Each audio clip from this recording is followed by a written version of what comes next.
আমাদের নাকের চারপাশে যে হাড়গুলো আছে, আমাদের গালের হাড়, কপালের হাড়, নাকের পেছনের দিকে হাড়, এই হাড়গুলোর মধ্যে কিছু ফাঁপা জায়গা থাকে। এই জায়গাগুলোকে বলা হচ্ছে সাইনাস।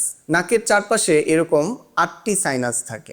এই সাইনাসগুলোতে যদি কোনো কারণে প্রদাহ হয় অথবা কোনো ধরনের ঘা বা ক্ষতের সৃষ্টি হয়, যে রোগটি হয় সেটিকে বলা হচ্ছে সাইনোসাইটিস।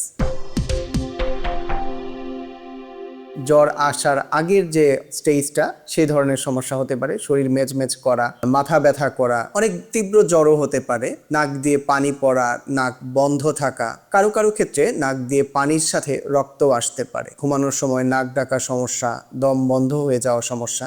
এছাড়াও কারো কারো ক্ষেত্রে নাকের ভেতর থেকে পুঁজ আসতে পারে। যদি সাইনোসাইটিস আরো তীব্র পর্যায়ে যায়, সেক্ষেত্রে কিন্তু গালের যে সাইনাস এগুলো ইনভলভ হলে গাল ফুলে যেতে পারে, সেলুলাইটিস হতে পারে। সেলুলাইটিস হচ্ছে যে আমাদের সফট টিস্যুগুলো হাড়ের উপরে, এগুলোর মধ্যে ইনফ্লামেশন হয়ে চামড়াগুলো কিন্তু নষ্ট হয়ে যেতে পারে। আমাদের চোখের চারপাশের যে সফট টিস্যুগুলো, এগুলোর মধ্যে ইনফেকশন ছড়িয়ে গিয়ে অরবিটাল সেলুলাইটিস হতে পারে। এবং সাইনাস থেকে কিন্তু ক্যাভার্নাস সাইনাস থ্রম্বোসিস নামে একটি খুবই মারাত্মক রোগ হতে পারে। এটি একটি মেডিকেল ইমার্জেন্সি। এতে রোগী অজ্ঞান হয়ে যেতে পারে, রোগীর চোখে দেখতে সমস্যা হতে পারে। এই সমস্যাগুলো সাইনোসাইটিস থেকে হয়ে থাকে। এছাড়াও আমাদের উপরের মাড়ির যে দাঁত, এই দাঁতের যে রুটগুলো, সেগুলো কিন্তু অনেক ক্ষেত্রে সাইনাসের ভেতরে থাকে, যার কারণে এই সাইনোসাইটিসের থেকে দাঁতে ব্যথা হতে পারে।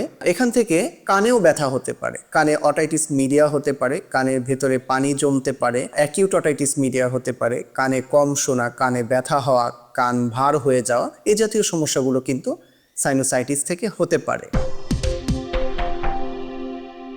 সাইনোসাইটিস দুই ধরনের আছে, অ্যাকিউট সাইনোসাইটিস এবং ক্রনিক সাইনোসাইটিস। অ্যাকিউট হচ্ছে হঠাৎ করেই একটা অ্যাটাক, হঠাৎ করেই তার মাথা ব্যথা, জ্বর, নাক দিয়ে পানি পড়া, গাল ফুলে যাওয়া, যদি ম্যাক্সিলারি সাইনোসাইটিস হয় তাহলে গাল ফুলে যাওয়া, সাইনাসগুলোর মধ্যে ব্যথা, এই জাতীয় সমস্যা হতে পারে। এটি যদি হয় তাহলে তাকে অবশ্যই তৎক্ষণাৎ চিকিৎসকের পরামর্শ নিতে হবে। আমরা এই ক্ষেত্রে একটি এক্সরে করে দেখি যে সাইনাসের ভেতরে কোনো পানি জমা আছে কিনা। যদি সিটি স্ক্যান বা এক্সরেতে দেখা যায় যে সাইনাসের ভেতরে পানি জমে আছে, তাহলে অনেক ক্ষেত্রে আমরা পানিটা বের করে দেওয়ার ব্যবস্থা করি। আবার অনেক ক্ষেত্রে চিকিৎসা নিলেও পানিটা শুকিয়ে যায়, রোগী ভালো হয়ে যায়। আর কারো যদি এরকম দীর্ঘদিনের সাইনোসাইটিস থাকে, যে মাঝে মাঝেই তার সাইনাসে অ্যাটাক হয়, তাহলে সিটি স্ক্যান করে আমরা দেখি যে এই যে সাইনাসের ভেতরের দিকের যে চামড়াটি, মিউকোসা, এখানে কোনো প্রদাহ আছে কিনা, বা এখানে মিউকোসাগুলো থিকেনিং হয়ে গেছে কিনা, বা দীর্ঘদিনের সাইনোসাইটিস থেকে রোগীর পলিপ ডেভেলপ করেছে কিনা, অথবা অ্যান্ট্রামে কোনো ধরনের সিস্ট তৈরি হয়েছে কিনা,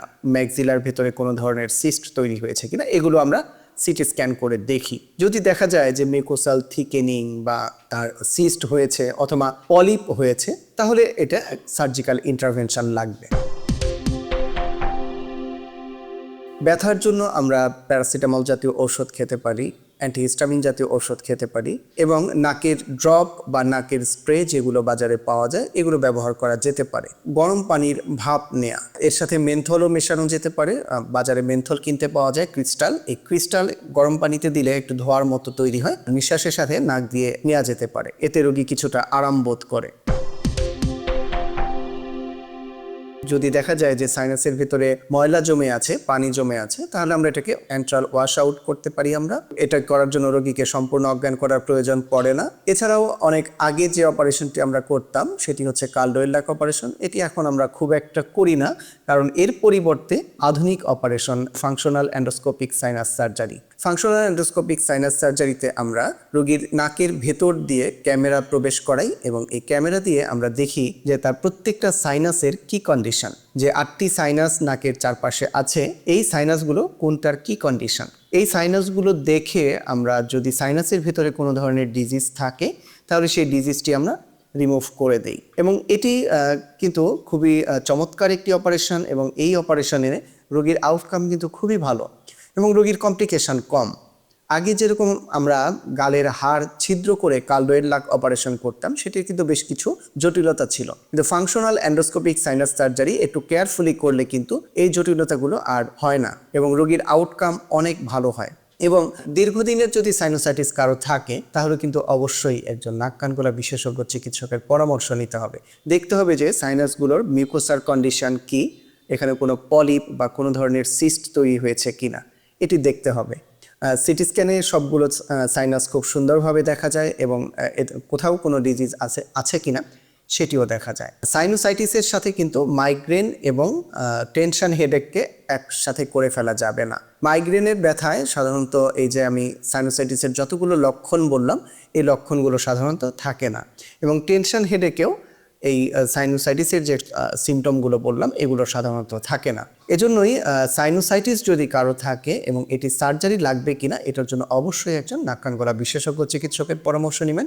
ফাংশনাল এন্ডোস্কোপিক সাইনাস সার্জারি বাংলাদেশে বিভিন্ন জায়গায় হয়, প্রায় প্রতি জেলায় এই ধরনের সার্জারি হয়ে থাকে। সাইনোসাইটিস হলে অবশ্যই একজন নাক কান গলা বিশেষজ্ঞ চিকিৎসকের পরামর্শ অনুযায়ী চিকিৎসা গ্রহণ করবেন। অপারেশন প্রয়োজন হলে অপারেশন করবেন।